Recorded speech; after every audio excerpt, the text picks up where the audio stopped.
இப்ப நம்ம பேசக்கூடியது தை கடைசி வெள்ளி. தை கடைசி வெள்ளியோட சிறப்பு, செல்வம் சேர்றதுக்கு நீங்க என்ன விஷயங்கள் அன்னைக்கு சொல்ல போறீங்க? சேமிப்பு பண்ணணுமா? எல்லாருமே சேமிப்பு பண்ணணும். அதில் இந்த தை மாதம் கடைசி வெள்ளிக்கிழமை இதை நீங்கள் பயன்படுத்தலாம்.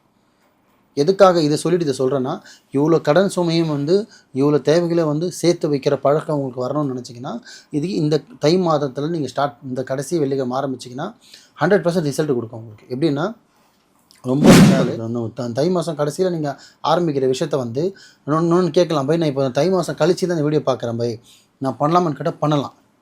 நான் சொல்கிறது இந்த வெள்ளிக்கிழமை ஆரம்பிக்கிறதுக்கு முன்னாடி பார்க்குறவங்க ஆரம்பிச்சிருங்க.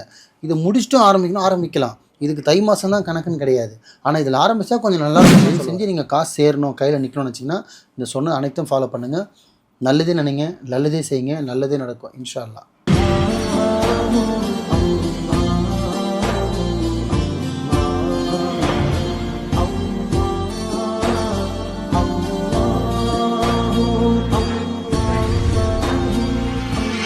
மர்ஜன் மணியர்கள் அனைவருக்கும் அன்பான வணக்கங்கள். புழல் காவாங்கரை ட்ரிபிளம் டவர்ஸ்ல இருக்கக்கூடிய மாலிக் பாய் அவர்களை தான் சந்திக்க வந்திருக்கோம். வணக்கம் பாய். வணக்கம்மா பாய். தை மாதம் துவங்கியதிலிருந்து ஒவ்வொரு வெள்ளிக்கிழமையா நம்ம பேசிட்டு இருக்கோம். இப்ப நம்ம பேசக்கூடியது தை கடைசி வெள்ளி. தை கடைசி வெள்ளியோட சிறப்பு, செல்வம் சேர்றதுக்கு நீங்க என்ன விஷயங்கள் அன்னைக்கு சொல்ல போறீங்க? ஆக்சுவலி எல்லாருக்குமே பணம் சம்பாதிக்கணும், பணத்தை தக்க வைக்கணும், பணத்தை சேர்த்து வைக்கணும், அந்த சேர்த்துட்டு கடன் அடையணுன்ற ஆசை எல்லாருக்குமே இருக்குமா. அது எல்லா நேரத்துலையும் அவங்களுக்கு கை கொடுக்க கேட்டால் முடியாது. ஏன்னா ஈஸியாக சம்பாரிச்சிடுவாங்க. ஆனால் சேர்த்து வைக்கிறது மட்டும் பார்த்திங்கன்னா அவங்க முடியாத ஒரு விஷயம். 100 பேரில் ஒரு 2 பேர் தான் சேமிப்புன்னு பழக்கமே இருக்கும். மீதி 98 பேருக்கு பார்த்தீங்கன்னா சேமிப்பு பழக்கமே இருக்காது. அதுவும் இப்போ வர பசங்களுக்கு சேமிப்புன்னு என்னன்னு தெரியாது.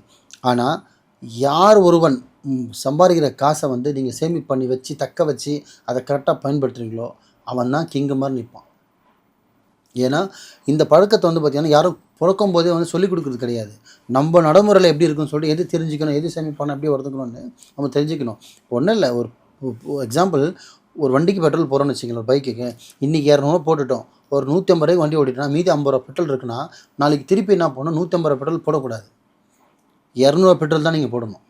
அப்போ என்ன, ஆல்ரெடி ஒரு 50 பெட்ரோல் இருக்குது, ப்ளஸ் இன்றைக்கி ஒரு 150 ரூபா திருப்பி ஒரு 50 பெட்ரோல் நின்றோம். ஸோ ஒரு நாளைக்கு சேமிப்பிலே உங்களுக்கு இந்த 50 ரூபா உங்களுக்கு பெட்ரோல் வண்டியில் நிற்கிதுன்னா அப்போ நீங்கள் ஒரு காலம் முழுவதும் சம்பாதிக்கிறது ஒரு வருஷம் கணக்கு வச்சு ஒரு எண்ணங்களோடு நீங்கள் சேர்த்து வச்சுன்னா எவ்வளோ காசு சேரும். அந்த வருஷத்துக்கு எவ்வளோ என்ன விஷயம் உங்களுக்கு தேவைகள் இருக்கோ அந்த தேவைகள் நீங்கள் பூர்த்தி அடிச்சிக்கலாம். ஆனால் மக்கள் செய்கிறாங்கன்னா கிடையாது. சனிக்கிழமை சம்பளம் திங்கக்கிழமை காசு பர்ஸு காலி. மாதம் 1ஆம் தேதி கிரெடிட் ஆச்சுன்னா 3ஆம் தேதி அக்கௌண்ட்டில் காசு இருக்காது. ஏன்னா போடுற அன்றைக்கே பேங்க்காரன் எடுத்துருவான். அது ஒரு பக்கம் இருக்கு இல்லாமல் நம்ம ஆளுங்க ஏடிஎம் விட்டு எடுத்துருவானுங்க. ஸோ ஏன்னா கடன் இஎம்ஐ கடன் ஆச்சு. கடன் வீடியோ நான் பேசலை. சேமிப்பு பண்ணணுமா? எல்லாருமே சேமிப்பு பண்ணணும். அதில் இந்த தை மாதம் கடைசி வெள்ளிக்கிழமை இதை நீங்கள் பயன்படுத்தலாம். எதுக்காக இதை சொல்லிட்டு இதை சொல்கிறேன்னா, இவ்வளோ கடன் சுமையும் இவ்வளோ தேவைகளை சேர்த்து வைக்கிற பழக்கம் உங்களுக்கு வரணும்னு நினச்சிங்கன்னா, இது இந்த தை மாதத்தில் நீங்கள் இந்த கடைசி வெள்ளிக்கிழமை ஆரம்பிச்சிங்கன்னா 100% ரிசல்ட் கொடுக்கும் உங்களுக்கு. எப்படின்னா ரொம்ப சிம்பிள். ஒரு புத்தர் சிலை போட்டதோ ஏதோ ஒரு உருவம் போட்ட சிலை கூட நீங்கள் உண்டியில் வாங்கலாம். இல்லை பை, எனக்கு நான் இஸ்லாத்தில் இருக்கேன், கிறிஸ்தவராக இருக்கேன், எனக்கு கடன் இருக்குது, நான் சாமி படம் போட்டு வாங்க மாட்டேன்னா நார்மலான ஒரு மண் உண்டியில் வாங்கிக்கிங்க. இல்லை நான் சாமி படம் போட்டு வைப்பேன்னா வச்சுக்கிங்க. இல்லை வேணும், ஆல்ரெடி எங்கள் வீட்டில் ரொம்ப பூர்வீகமாக சில மரத்தில் செஞ்ச உண்டியல் கூட இருக்கும், அதை கூட நீங்கள் பயன்படுத்துங்க, தப்பு கிடையாது. இங்கே உண்டியல் கணக்கு இல்லை, சேர்க்க போகிற அமௌண்ட்டு தான் கணக்கு. எப்படின்னா நார்மலாக வெள்ளிக்கிழமை அன்றைக்கி வர தை மாதம், இந்த போய்ட்டுருக்க தை மாதத்தில் கடைசி வெள்ளிக்கிழமையில் ஃபஸ்ட்டு நீங்கள் ஆரம்பிக்கணும். ஒரு உண்டியல் புதுசாக வாங்கணும். முடிஞ்ச அளவுக்கு பழசை பயன்படுத்தாதீங்க. உங்கள் காசை கொடுத்து இருக்கிற காசை கொடுத்து ஒரு உண்டியல் வாங்குங்க. வாங்கிட்டு காலையில் ஆரம்பிக்கலாம். இல்லை இது உண்டியல் பொறுத்தவரை காலையில் தான் ஆரம்பிக்கணும். ஸோ சூரியன் நல்லா உக்கிரமாக இருக்கும்போது காலையில் 8 குளிச்சுட்டு நல்லா ஒரு சாமி கும்பிட்டுட்டு அந்த உண்டியில் முதல் பணம் நீங்கள் போடும்போது சுத்தபத்தமாக இருக்கணும். போடும்போது உங்களோட இது எதுக்காக சேர்க்குறோம், முதல்ல ஒரு கோரிக்கை வைக்கணும். எப்படி சும்மா சேர்த்துட்டு கடமைக்கு சேர்றதில்ல. கல்யாணத்துக்கு சேர்க்குறீங்களா, படிப்புக்கு சேர்க்குறீங்களா, ஸ்கூலுக்கு சேர்க்குறீங்களா, ஃபாரின் போகிறதுக்கு சேர்க்குறீங்களா, வீடு கட்ட சேர்க்குறீங்களா, கடன் அடைய சேர்க்குறீங்களா, காரு வாங்க, பைக்கு வாங்க, ஃபோன் வாங்க, எதுவாக இருக்கட்டும் உங்களோட தேவைகள், அந்த தேவைக்கு தான் வாங்குறோன்னு முதல்ல நீங்கள் ஃபஸ்ட்லாம் பார்த்துருக்கீங்களா, லைனாக உண்டியில் வச்சு பேர் எழுதி வைப்பாங்க. திருப்பதிக்கு போகிறதுக்கு, இது கோயிலுக்கு போகிறதுக்கு பணத்தை எடுத்து தான் போயிட்டு வருவாங்க. அது அந்த மாதிரி பண்ணவங்க தான் போயிருக்காங்க. அதை தான் இப்போ பண்ண சொல்கிறேன். அந்த உண்டியலில் பார்த்திங்கன்னா உங்களோட எண்ணங்கள் வச்சிடணும். என்னென்னு, இப்போது என் தங்கச்சிக்கு எக்ஸாம்பிள், என் பொண்ணுக்கு கல்யாணத்துக்கு நான் நகை சேர்க்குறேன், என்னால் முடிஞ்ச அளவுக்கு நான் எங்கள் அக்காவுக்கு சேர்க்குறேன்னு ஒரு வேண்டிக்கணும். மனசார வேண்டிக்கிட்டு நீங்கள் என்ன இறைவனை நாடுறீங்களோ, எந்த சாமி கும்பிட்றீங்களோ, இந்துவோ கிறிஸ்தவரோ முஸ்லீமோ அந்த வழிபாடில் மனசில் நல்லா ஒரு 2 நிமிஷம் வேண்டிக்கிட்டு அந்த காசை பிஸ்மில்லான்னு போட்டுருங்க. உங்கள் சாமி கும்பிட்டு நீங்கள் போட்டுருங்க. ஃபஸ்ட்டு காசு ஆச்சா? அந்த மாதிரி அன்று பொழுதில் நீங்கள் வெளியில் வேலைக்கு போய்ட்டு வரும்போது எவ்வளோவாது இல்லைன்னா ஒரு 10 ரூபா உங்கள் கையில் வரும். 100 ரூபா சம்பாதிக்க கூட நீங்கள் சம்பாதிச்சுட்டு வந்துடுவோம். அதில் ஒரு 10 ரூபா நீங்கள் போட்டுருங்க. அன்னைக்கு சாயந்தரம் போட்டுருங்க.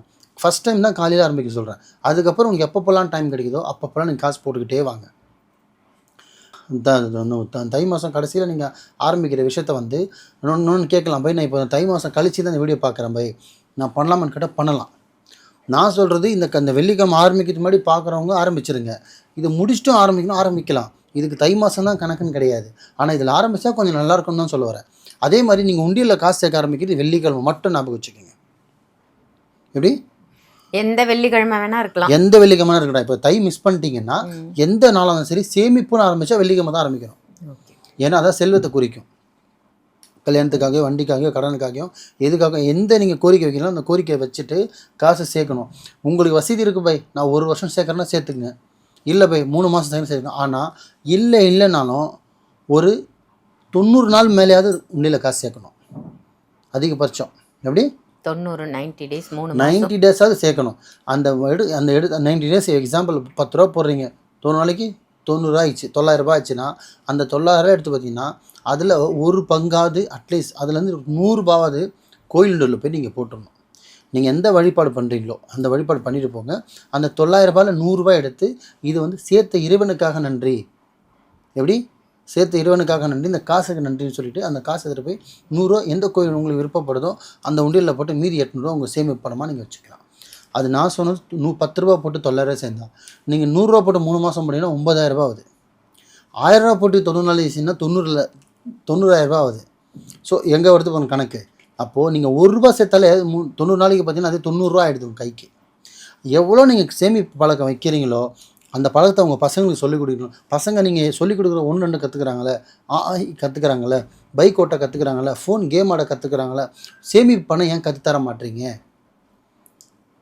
எல்லாத்தையும் சொல்லிடுறீங்க.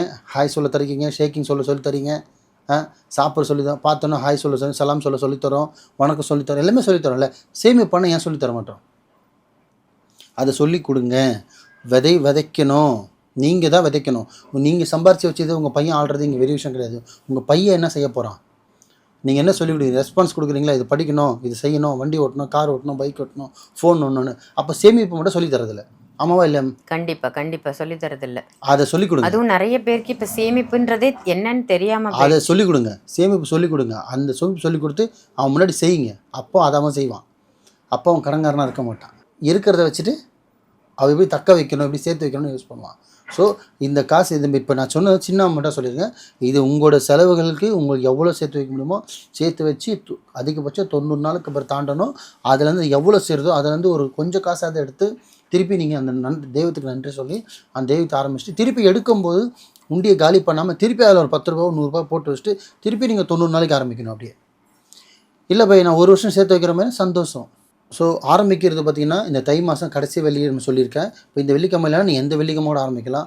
ஆனால் உண்டியில் உடச்சி இல்லை ரிமூவ் பண்ணுறது எப்போ போய் பண்ணலாம், எந்த கிழமையில் பண்ணலான்னு கேட்டிங்கன்னா புதன் பண்ணால் வேறன்னு பண்ணலாம். வெள்ளிக்கிழமை எடுக்கக்கூடாது. இதுதான் வார்த்தை. சேர்றது மட்டும்தான் வெள்ளிக்கிழமை இருக்கணும். பிரிக்கிறது வெள்ளிக்கிழமை இருக்கக்கூடாது. புதன் இல்லை வேலைக்கிழமை. செவ்வாய் எடுக்காதீங்க, வெறும் வாயாக போயிடும். சனி அடிக்காதீங்க, சுத்தமாக சேராது. ஸோ புதன் இல்லை வேடன் இந்த 2 நாள் அதை நீங்கள் ரிமூவ் பண்ணிவிட்டு பயன்படுத்தலாம். ஸோ தயவு செஞ்சு நீங்கள் காசு சேரணும், கையில் நிற்கணும்னு வச்சிங்கன்னா இந்த சொன்ன அனைத்தும் ஃபாலோ பண்ணுங்கள். நல்லதே நினைங்க, நல்லதே செய்யுங்க, நல்லதே நடக்கும் இன்ஷா அல்லாஹ். சூப்பர் பாய், ரொம்ப சிறப்பான தகவலாக கொடுத்துருக்கீங்க. தை வெள்ளி அதுவும் கடைசி வெள்ளி என்னென்ன விஷயங்களை ஃபாலோ பண்ணணும், குறிப்பாக சேமிப்புனா என்ன, பசங்க சேமிப்பு கற்றுக்கணும் அப்படின்னு சொல்லியிருக்கீங்க. அற்புதமான தகவல். நன்றி பாய். நன்றி.